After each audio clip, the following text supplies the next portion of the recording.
The cool weight of the gold felt like a manacle closing around her finger. It was too tight, a deliberate, possessive fit. Anna didn't look at the priest, a nervous man with sweat beading on his upper lip.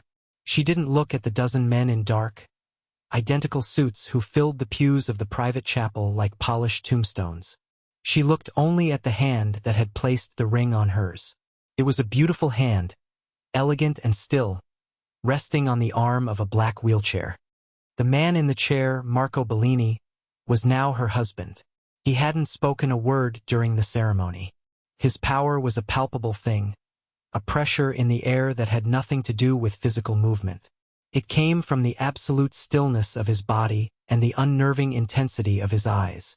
They were the color of dark, aged whiskey, and they watched her as if she were a column of figures he was adding up, a debt being settled, which, of course, she was. This cold, silent union was the final payment for her father's catastrophic mistakes. However, she had assumed her role was simple: be a wife in name only, a piece of collateral made flesh, living quietly in his gilded cage. But when they returned to the sprawling stone mansion overlooking the Verrazzano Bridge, a house that felt more like a fortress, she understood her assumption was wrong. He led her not to a bedroom, but to a large, sunlit room on the ground floor that had been converted into a state-of-the-art physical therapy suite. A young man, his therapist, was waiting. Marco stopped his chair in the center of the room. He nodded once to the therapist. "You're done, Patrick. Send your final invoice." The young man paled, stammering. "Mr. Bellini, is there a problem with the sessions?" Marco didn't look at him. His gaze remained fixed on Anna. "My wife will be handling my therapy from now on." The words were quiet, but they landed with the finality of a gavel. He knew. Of course, he knew her profession. This wasn't just a marriage. It was a sentence, and her own skills were to be the bars of her cell. The days that followed fell into a rigid, suffocating routine. Anna approached it with the cool professionalism she had cultivated over years of practice. She was a physical therapist. He was her patient. The fact that he was also her husband, the man who owned her father's debt and now, effectively, her, was a detail she ruthlessly compartmentalized. She worked on his range of motion, stretching the powerful, unresponsive muscles of his legs. She monitored his skin for pressure sores. She spoke to him in the calm, clinical tone she used with all her clients, detailing the purpose of each exercise, the state of his muscle tone, the importance of circulation. He said little during their sessions. He simply watched her, his whiskey-colored eyes tracking her every move. He never flinched from her touch, no matter how intimate the task. He treated her hands on his body as a necessary mechanical process. She told herself she could do this. She could separate the man from the patient, the husband from the diagnosis. She could build a wall of clinical detachment so high he could never scale it. She was competent. She was in control of this one small part of her life. But she was wrong. One evening, she was working on a series of passive resistance exercises for his upper body. His arms, chest, and back were prodigiously strong, honed by years of powering his own chair and a relentless workout regimen. She was bracing his left arm, instructing him to push against her hand. He complied, the muscles in his shoulder and bicep cording under her palms. Then, a tremor started in his hand, a deep involuntary spasm that shot up his arm. His fingers clamped down, his grip tightening around her wrist with breathtaking force. It wasn't the spasm that stole the air from her lungs. It was the look in his eyes. The clinical mask was gone. The patient was gone. In his place was the predator she'd first seen in the chapel. His gaze was dark, possessive, and utterly male. He was a man holding a woman, and the grip on her wrist was not a symptom. It was a claim. In that instant, her carefully constructed wall of professionalism didn't just crack. It vaporized. The man in the chair was not helpless. He was not safe, and she was trapped in the room with him, realizing the most dangerous part of him wasn't his reputation or his silent authority, but the part of him that was still very much a man. The shift was subtle but absolute. The air in the therapy room grew heavier, charged with an unspoken tension that had nothing to do with medical procedure. Anna tried to maintain her composure, but she was hyper-aware of him now. She noticed the clean, sharp scent of cedarwood and something else, something metallic and cold, that clung to his skin. She saw the way the muscles in his jaw would tighten when a particular stretch caused discomfort he refused to voice. She felt the warmth of his skin under her hands, a living heat that belied the stillness of his legs. He started to talk to her during their sessions, not about his condition but about his world. He would ask her opinion on a news article, a business acquisition she couldn't possibly understand. His questions were tests, little scalpels slicing away at her defenses, demanding more than her professional expertise. He wanted her mind. "The Falcone family bought the Port Authority contract," he said one afternoon, his voice a low rumble as she worked to release a knot of tension in his shoulder. "They outbid us by a negligible amount." An insult. Anna kept her touch steady, her voice even. "It seems like an inefficient use of capital to make a point." He was silent for a long moment, his eyes watching her in the mirrored wall. "Exactly," he finally said, and the word held a strange note of approval. It felt more intimate than any compliment she had ever received. That approval was a dangerous thing. It made her feel seen not just as a body bartered for a debt, but as a person. It was a weakness she couldn't afford. She was his property, but she was beginning to forget to act like it. The true nature of his world intruded a week later. An explosion rocked the quiet Staten Island morning, a distant, guttural boom that rattled the windows of the mansion. Marco's reaction was unervingly calm. He simply wheeled himself to his study, one of his men appearing at his side instantly, whispering in his ear. The house transformed. Silent, grim-faced men materialized in the hallways, their jackets suddenly bulging in new places. The fortress had drawn its bridge. Anna found him hours later in the study. The room smelled of cigar smoke and stale coffee. He was staring at a silver-framed photograph on his desk. It showed a younger Marco, standing, his arm thrown around the shoulders of a man who shared his dark eyes and an easier smile. "My brother Paolo," Marco said without looking at her. His voice was flat, devoid of emotion. "He died in the accident." He paused, his fingers tracing the glass over his brother's smiling face. "He was driving. It was his mistake." Anna looked at him, at the rigid line of his spine, the unyielding set of his jaw. She was a therapist. She understood the intricate lies people told themselves to survive unbearable truths. The guilt was a physical presence in the room, a shroud so heavy it seemed to dim the lights. Paolo may have been behind the wheel, but Marco was the one carrying the weight of the crash. He had failed to protect his brother, and the penance was this chair, this life. It was his one great wound, the single vulnerability in his armor of cold control. The lockdown dragged on for 2 days. The tension in the house was a living thing, coiling tighter with every passing hour. On the second night, Anna was woken by a frantic knock on her door. It was Luca, Marco's perpetually grim underboss. "It's the boss," he said, his voice tight with panic. "Something's wrong." She found Marco in his bed, drenched in sweat. His face flushed an alarming shade of red. His breathing was shallow, and his hands were clenched into fists. Anna recognized the signs instantly. Autonomic dysreflexia, a massive, uncontrolled spike in his nervous system's response. His blood pressure would be skyrocketing. It was a medical emergency, one that could lead to a stroke or seizure if not handled immediately. His men stood around uselessly, their guns and their physical power meaningless against this internal enemy. "Get him upright now," she commanded, her professional instincts taking over completely. The men stared at her, frozen. "Now," she snapped, and the authority in her voice cut through their panic. They moved, helping her sit him up on the edge of the bed. "His shirt is too tight. The waistband on his pants, check it," she ordered, her hands already flying, checking for the stimulus that had triggered the episode. A fold in the bedsheet, a catheter tube kinked. Anything could be the cause. She found it, a crease in his pants pressing too hard against his hip. She adjusted it, her movements quick and efficient. She barked orders, telling Luca to find his blood pressure cuff, telling another man to loosen the curtains, her voice the only calm, steady thing in the chaotic room. She could have hesitated. She could have let the panic run its course for another minute, let him feel the terror of his own body betraying him. It would have been a small measure of revenge for her own captivity. But she didn't. She worked, her knowledge and her training a shield against the fear in the room, until his breathing evened out and the dangerous flush began to recede from his face.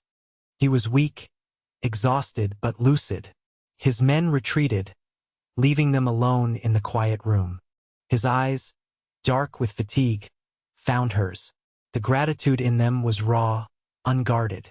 He had been completely vulnerable, his life literally in her hands, and she had not faltered. She had saved him. Therefore, everything changed. The next day, the lockdown was lifted. The threat from the Falcons, for now, had been neutralized. But the lockdown inside the house had shifted. Marco summoned her to his study that afternoon. Luca was there, along with two other senior men she recognized as capos. They were discussing strategy, territory, and retribution. It was a meeting she had no business being in, a glimpse into the cold, brutal mechanics of his empire. The men fell silent when she entered. "She stays," Marco said, his voice leaving no room for argument. He gestured to a chair near his desk. Anna sat, her heart pounding a slow, heavy rhythm against her ribs. He wasn't just letting her in. He was showing her. He was trusting her with secrets that could get them all killed. As Luca laid out the details of an informant who had been feeding information to the Falcons, Anna listened to Marco give the order to have the man handled. There was no anger in his voice, no emotion at all. It was a business decision, a loose end to be tied, a life to be erased. The chilling finality of it settled deep in her bones. This was who he was, a man who dealt in death as easily as other men dealt in stocks and bonds. This should have been the moment she felt true fear, the moment she started looking for a way out, any way out. Instead, she felt a strange, dark pull, a fascination with the sheer, unshakable certainty of this man. He was a monster, but he was her monster, and she had saved his life. The war with the Falcons did not end. It escalated. An uneasy truce settled over the city, but it was the kind of quiet that comes before a storm, not after. Anna felt it in the way Marco's men moved, the new alertness in their eyes, the way they never stood with their backs to a window. She saw it in Marco himself, in the long hours he spent in his study, the phone calls that ended in clipped, harsh sentences. The tension was a constant companion, a low hum beneath the surface of their daily lives. The storm broke on a Tuesday night. They were in the dining room, a cavernous space where they always ate alone at a table that could seat 20. The sound was a sudden, violent crackle, like a string of firecrackers, followed by the shattering of glass. Automatic gunfire. It wasn't a distant threat this time. It was here. It was inside the gates. Luca burst into the room, a gun already in his hand. "They're on the grounds. West side," he yelled. "Anna, to the panic room. Now!" He grabbed her arm to pull her toward the hidden door behind a tapestry, but she wrenched free. Her eyes were locked on Marco. He hadn't moved. He was a statue of calm fury in his chair, his hands resting on the wheels, his gaze fixed on the hallway where his men were already exchanging fire. He was a king trapped on his throne in the middle of a siege. The image of him alone, exposed behind that heavy mahogany desk in his study, flashed in her mind. He was a target, the most valuable, most vulnerable target in the house. "Go!" Marco's voice was a whip crack, aimed at her.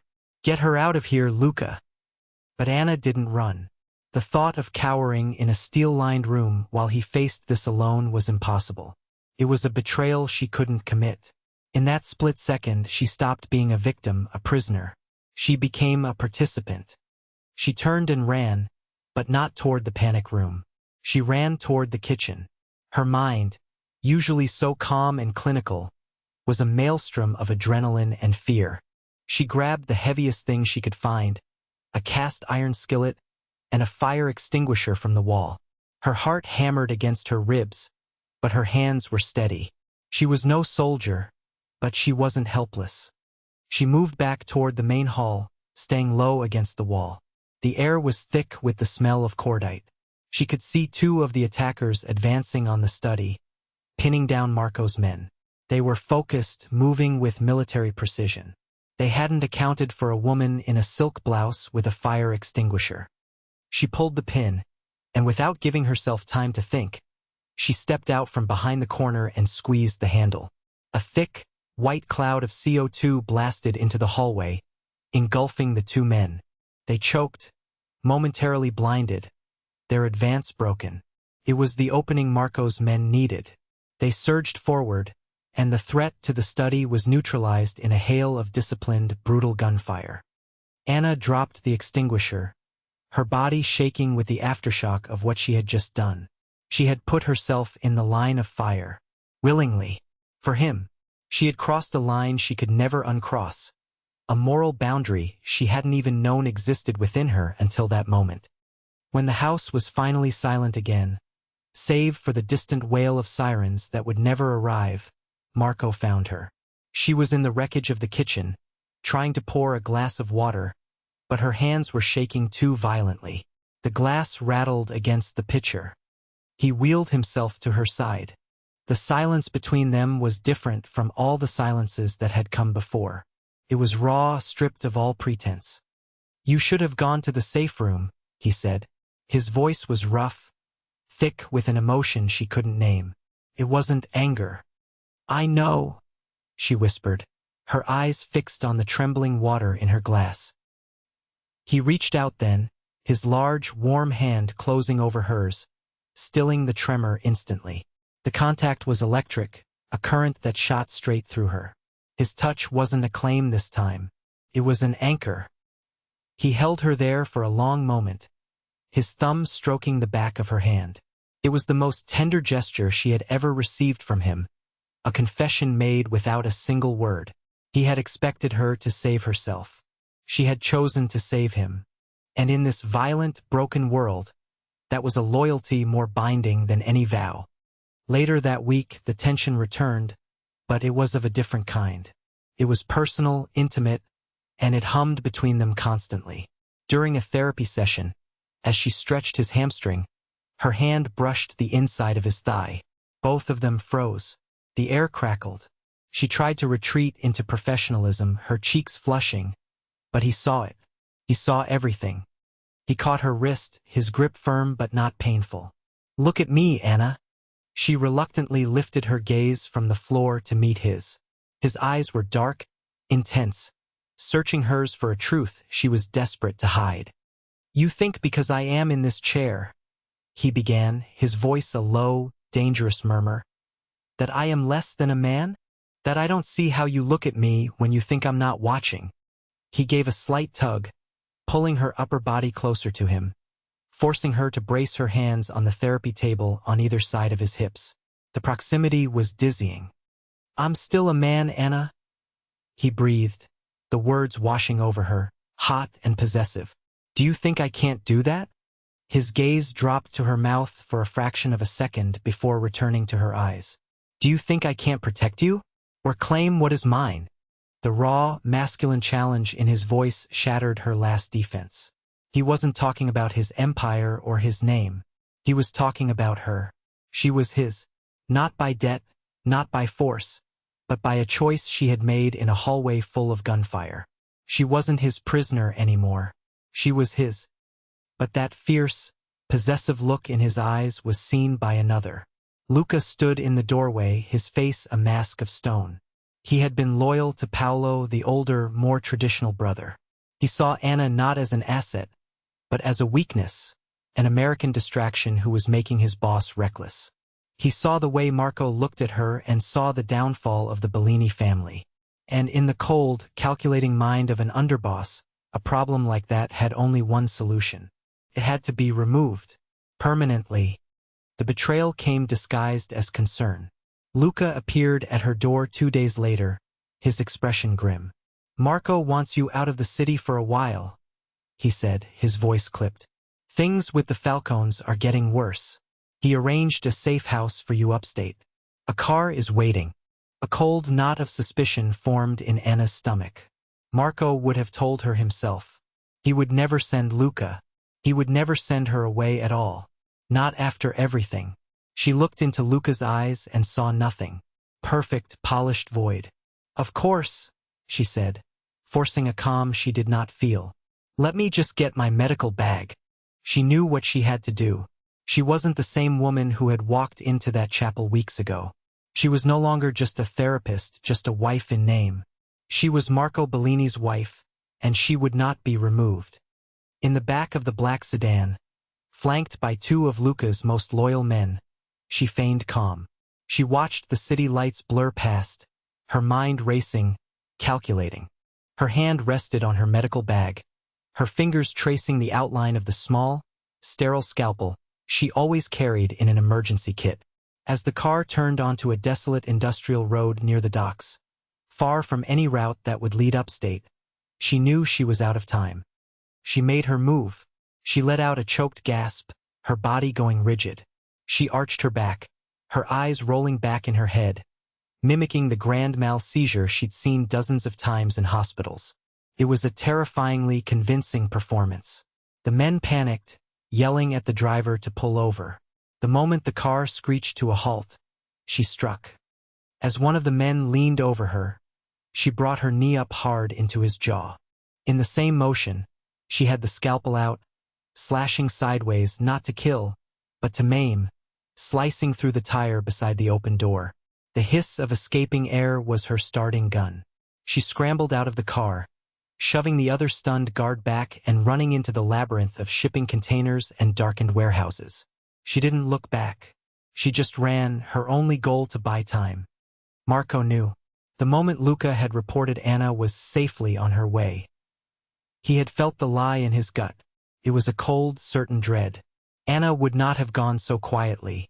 Luca's betrayal was a blade to the heart of the family. The retribution was immediate, surgical, and absolute. Marco was no longer a field commander, but from his chair, he was a god of war, moving his pieces across the city with lethal precision. He unleashed every loyal man, called in every debt, and used every piece of technology at his disposal. He was not just hunting a traitor. He was hunting for his wife. They found the disabled car in less than an hour. They found her 20 minutes after that, cornered in a dead-end alley between two warehouses. She wasn't screaming or crying. She was standing her ground, a rusty piece of rebar held in front of her like a sword, her eyes blazing with defiance at the three Falcone men who had been waiting for Luca's delivery. Marco's men descended like ghosts, the violence over in seconds of silenced, efficient gunfire. When Marco's car pulled into the alley, the scene was secure. He saw her then, standing amidst the carnage, breathing heavily, still clutching the rebar. She wasn't a damsel in distress. She was a survivor, a queen who had held her own corner of the battlefield. Luca was brought before him back at the mansion. The traitor knelt on the priceless rug in the study, his face a ruin. Marco said nothing. He simply looked at the man he had trusted, the man who had tried to take the one thing that mattered, and then he nodded once to the men standing behind him. Luca was dragged away. The silence he left behind was his sentence. The war cost him. It cost him men, money, and a piece of the trust that held his organization together. But as he sat in his study weeks later, looking out at the restored, peaceful gardens, he knew the price had been worth it. Anna came out onto the stone patio, the late afternoon sun catching in her hair.